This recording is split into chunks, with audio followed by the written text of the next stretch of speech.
जय श्री कृष्णा। स्वागत है आप सबका आपके अपने चैनल कृधा भक्ति के आज के एपिसोड में।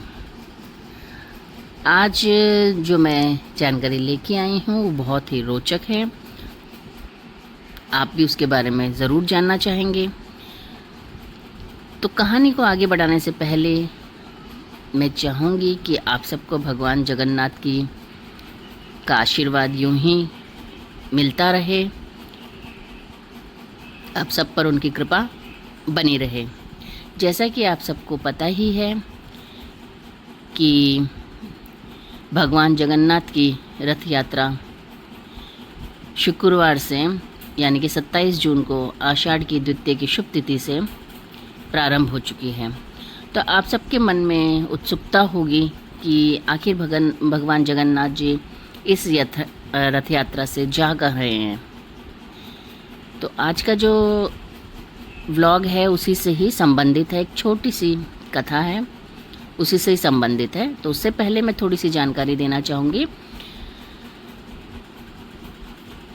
27 जून यानी कि आषाढ़ की द्वितीया की शुभ तिथि में श्री मंदिर में विराजित भगवान की प्रतिमाओं को उनके बड़े भाई बलदाऊ और बहन सुभद्रा के साथ सिंह द्वार पर लाया गया और फिर यहाँ से उनको अपने अपने अलग अलग रथों पर आसीन किया गया। श्री मंदिर से प्रतिमाओं को निकालकर रथ तक ले जाने की प्रक्रिया पहांडी कहलाती है। मैं जो भी शब्द कहूँगी आप उनको ज़रा ध्यान से सुनिए, क्योंकि वो जो हैं पौराणिक शब्द हैं। तो जब उनको मंदिर से रथ तक ले जाया गया उस प्रक्रिया को पहांडी कहते हैं, जिसमें भगवान को प्यार और भक्ति के साथ कंधों पर झुलाते हुए बाहर लाया जाता है। देश विदेश से लाखों की संख्या में श्रद्धालु रथ यात्रा जुलूस में शामिल होने के लिए पुरी में जुटे और इस यात्रा के साक्षी बने। रथ यात्रा की प्रक्रिया में भगवान की प्रतिमाओं को रथ पर आसीन करके उनके रथों को हाथ से खींचकर श्री गुंडीचा मंदिर ले जाया जाता है। ये जो गुंडीचा मंदिर है, आज हम इसी पे ही चर्चा करेंगे कि ये मंदिर किसका है, ये कौन है, यहाँ क्यों लाया जाता है बाबा को। यह मंदिर पुरी जगन्नाथ मंदिर से लगभग 2.5 किलोमीटर दूर है। गुंडीचा मंदिर महाप्रभु जगन्नाथ, उनके भाई भगवान बलभद्र और बहन देवी सुभद्रा के मौसी का घर माना जाता है। जो गुंडीचा देवी हैं वो उनकी मौसी कहलाती हैं। अब सवाल ये उठता है कि कैसे भगवान की मौसी बन गई ये देवी गुंडीचा। देवी गुंडीचा को महाप्रभु त्रिदेवों की मौसी कहा जाता है, लेकिन वह त्रिदेवों की मौसी कैसे बन गई और उनका इन तीनों भाई बहनों से क्या संबंध है, ये बहुत बड़ा सवाल है। तो चलो आपकी जिज्ञासा को हम कम करते हैं, लेकिन उससे पहले आप सबसे एक ही निवेदन कि जो भी नए हों कृपया मेरे चैनल को सब्सक्राइब कर लें। कि मेरे चैनल नहीं, ये आप सबका अपना चैनल है और ये मेरी बहुत छोटी सी कोशिश है कि आप तक आपके सवालों का जवाब मैं दे सकूं, आपकी जिज्ञासा को शांत कर सकूं और आपके लिए बहुत अच्छे कहानियाँ लेके आ सकूं। और मेरी कोशिश यही रहेगी कि भले ही मैं कम शब्दों में आपको बताऊं, लेकिन जो भी बताऊं वो पूर्णतः सत्य हो। तो प्लीज़ आपसे एक ही निवेदन है, ज़्यादा से ज़्यादा शेयर और कमेंट करें, लाइक करें और जो घंटी वाला बटन है वो ज़रूर दबाएं, उसे दबाना ना भूलें। तो चलो आगे चलते हैं। वास्तव में जब उत्कल यानी कि उड़ीसा के जो राजा हैं, पहले उत्कल था उड़ीसा का नाम, तो जब उत्कल क्षेत्र के राजा इंद्रद्युम्न और उनकी पत्नी रानी गुंडीचा ने भगवान नीलमाथन के लिए मंदिर बनवा लिया, तो अब प्रश्न आया कि मंदिर और देव प्रतिमाओं की प्राण प्रतिष्ठा कैसे हो। प्राण प्रतिष्ठा की रीत के बाद ही मंदिर में पूजन हो सकता था। सवाल उठा कि इस कार्य के लिए योग्य ब्राह्मण कौन होगा। इस पर विचार होने लगा। इधर जब देवर्षि नारद उत्कल पहुँचे तो राजा ने उनसे प्राण प्रतिष्ठा का पुरोहित बनने का निवेदन किया, लेकिन देवर्षि नारद ने कहा, इस दिव्य विग्रह की प्राण प्रतिष्ठा ब्रह्मा जी को ही करनी चाहिए, इसलिए आप मेरे साथ चलिए और उन्हें आमंत्रण दीजिए, वे ज़रूर आएंगे। राजा इसके लिए सहर्ष तैयार हो गए और ब्रह्मा जी को आमंत्रण देने के लिए देवर्षि इंद्र के साथ चलने को कहने लगे। तब नारद मुनि ने कहा कि राजन, क्या आपने ठीक से विचार कर लिया है कि आप चलना चाहते हैं? राजा ने कहा, इसमें विचार की क्या बात है, अब तो श्री मंदिर की स्थापना का अगला पड़ाव है, प्राण प्रतिष्ठा आखिरी पड़ाव है, अगला और आखिरी पड़ाव है, प्राण प्रतिष्ठा होनी है, फिर मैं संन्यास धारण कर लूँगा। तब देवर्षि नारद ने कहा कि आप पहले विचार कर लीजिए और ब्रह्मलोक चलने से पहले अपने परिवार से आखिरी बार मिल तो लीजिए। आखिरी बार? यह शब्द सुनकर रानी गुनीचा असहज हो गई। राजा भी कुछ समझ नहीं पाए और पूरा राज परिवार जो था वो परेशान हो गया। इधर जब देवर्षि नारद उत्कल पहुँचे तो राजा ने उनसे प्राण प्रतिष्ठा का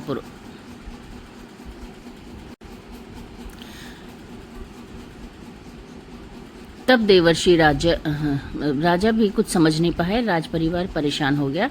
तब देवर्षि नारद ने कहा, आप मनुष्य हैं, ब्रह्मलोक जाने और वहाँ से लौटने में धरती पर बहुत सारा समय बदल चुका होगा, कई शताब्दियाँ लग जाएंगी। जब आप लौटेंगे तो ना आपका राज परिवार रहेगा और ना ही ये राज्य, सगे संबंधी भी जीवित नहीं रहेंगे।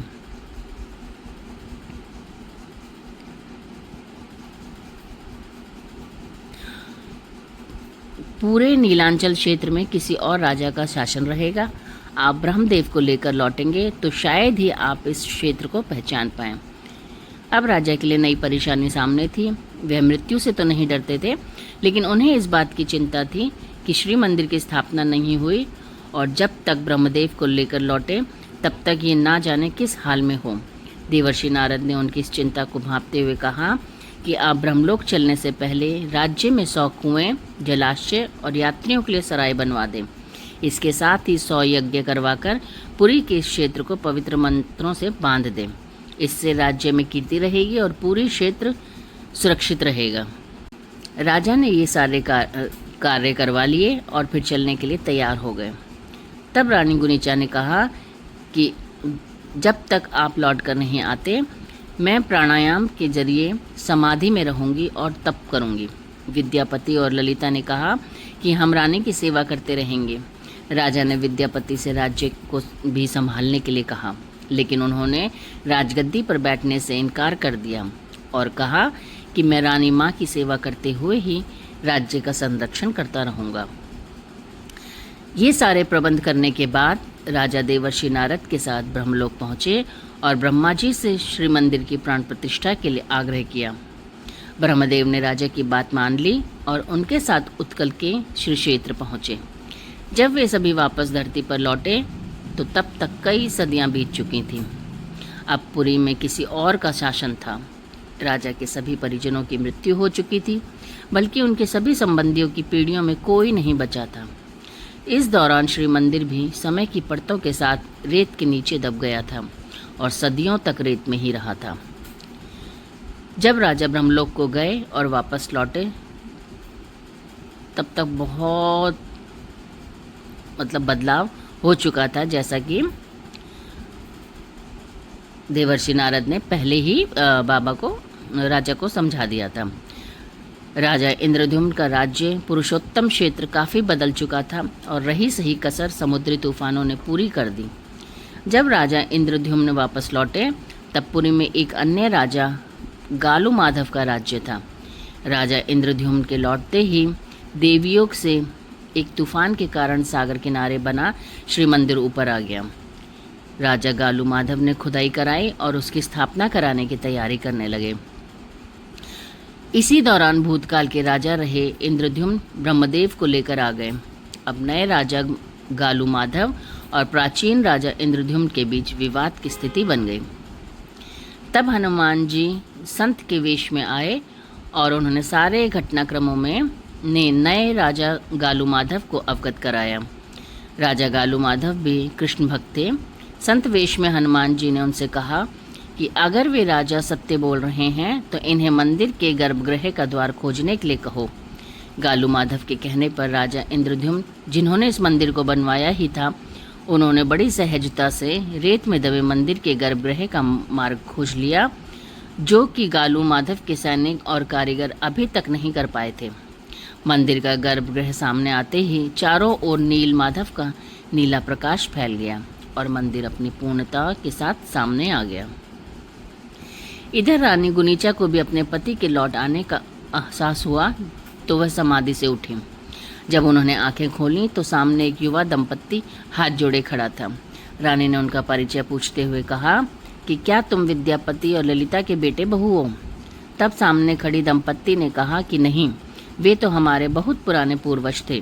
हम कई पीढ़ियों से आपको माई मानकर पूछते आ रहे हैं। ये हमारे कुल की बहुत पुरानी परंपरा है। आप हमारे लिए देवी हैं और हम ये मानते हैं कि आपकी ही वजह से पूरी क्षेत्र में कभी कोई आपदा नहीं आई। तब रानी गुनीचा ने कहा, नहीं बच्चों, मैं कोई देवी नहीं हूँ, लेकिन तुम्हारी पूर्वज जरूर हूँ। तो मुझे सागर तट पर श्री मंदिर ले चलो। तब उस नौजवान ने रानी गुनीचा को रेत से दबे मंदिर के मिलने की जानकारी दी और उन्हें वहाँ ले गए। एक बार फिर राजा इंद्रद्युम्न और रानी का मिलन हुआ। रानी की बात सुनकर राजा गालू माधव को भी सभी बातों पर भरोसा हो गया। इसके अलावा उन्हें राजा के बनवाए 100 कुएं, जलाशय और सराय के भी अवशेष मिले, जिससे उन्हें राजा की कीर्ति का पता चला। गालू माधव ने खुद को राजा की शरण में सौंप दिया और उनसे कृष्ण भक्ति पाने की प्रार्थना की। अब सारी बातें सामने आने के बाद मंदिर की प्राण प्रतिष्ठा हुई। ब्रह्मदेव ने एक यज्ञ कराकर रानी गुनीचा और राजा इंद्रद्युम्न के हाथों जगन्नाथ भगवान की प्राण प्रतिष्ठा कराई। प्रतिष्ठा होते ही भगवान जगन्नाथ बहन सुभद्रा और भाई बलभद्र के साथ प्रकट हो गए। उन्होंने राजा को आशीष देकर उससे मनचाहे वर मांगने को कहा। राजा ने मांगा कि जिन सैनिकों, श्रमिकों ने मंदिर के निर्माण और इसे फिर से रेत से निकाल लेने में श्रम किया, उन सभी पर अपनी कृपा बनाए रखना।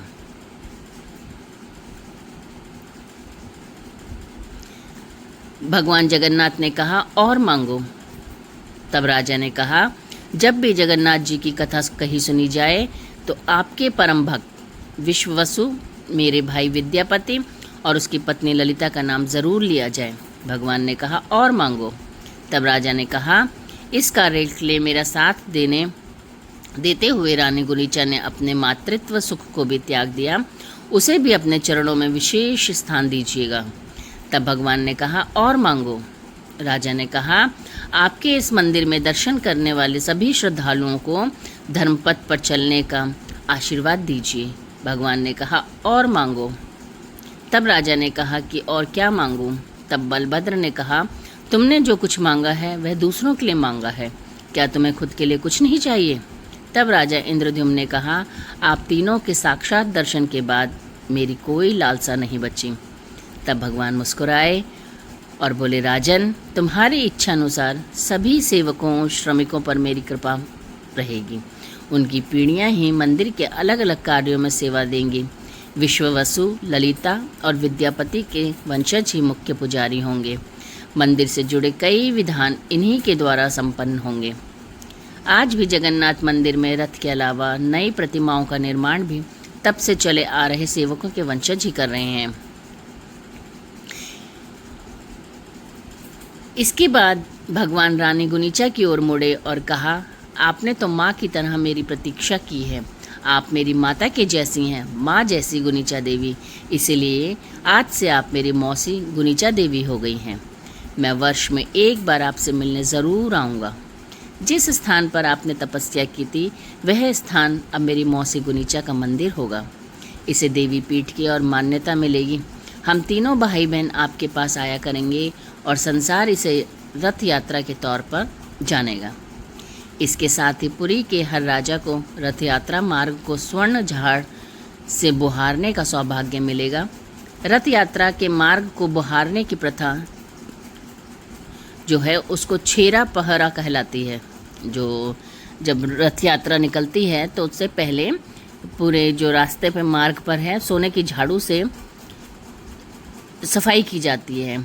आगे आगे सोने की झाड़ू से सफाई होती है और पीछे पीछे रथ चलता है। तो इस प्रक्रिया को छेरा पहरा कहते हैं।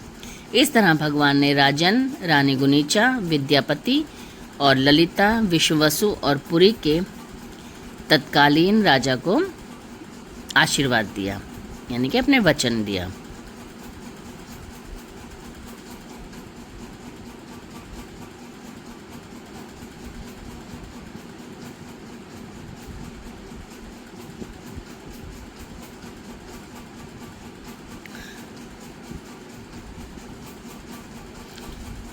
इसी के बाद से जगन्नाथपुरी भगवान का घर और धरती पर नारायण का बैकुंठ बन गया। गुनीचा धाम तीर्थ कैसे बना, तो मैं आपको बता दूं। पुरी के श्री मंदिर में विद्यापति और ललिता और विश्ववसु के वंशज ही पूजा करते आ रहे हैं। इन्हें दैतापति भी कहते हैं। इसके अलावा अन्य सेवा कार्यों में भी श्रमिकों, कारीगरों के वंशज ही शामिल हैं। ज्येष्ठ पूर्णिमा के दिन भगवान का प्राकट्य हुआ था।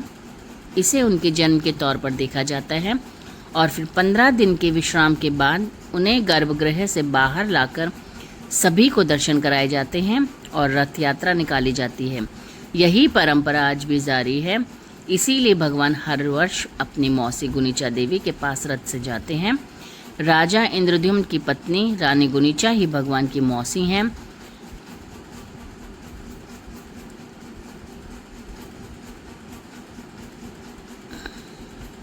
उनके धाम की मान्यता शक्तिपीठ के बराबर है, जिसे गुनीचा पीठ, गुनीचा देवी और गुनीचा तीर्थ भी कहा जाता है।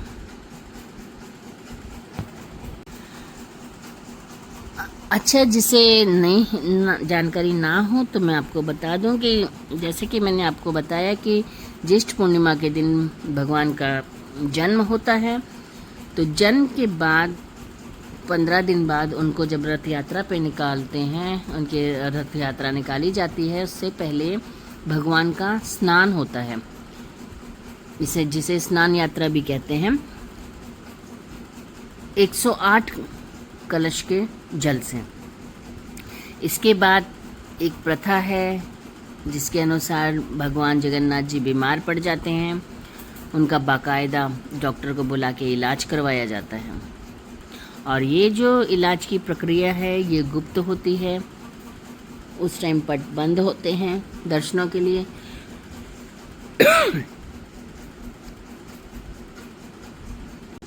इसी के साथ ही आज की व्लॉग का यहीं पर समापन करते हैं और आशा करती हूँ कि आपको ये जानकारी अच्छी लगी हो, रोचक लगी होगी। ये तो एक बहुत छोटी सी कहानी थी भगवान जगन्नाथ जी को लेकर के। वैसे तो बहुत सी रोचक कथाएं प्रचलित हैं। कोशिश करूँगी कि आपको कुछ और ऐसी ही रोचक जानकारी दूँ। तब तक धैर्य बनाए रखिए और अपने इस भक्ति चैनल को यूं ही अपना प्यार दीजिए, अपना सपोर्ट दीजिए, ताकि जो भी मैं एक छोटी सी कोशिश कर रही हूँ उसमें मैं कामयाब हो सकूँ।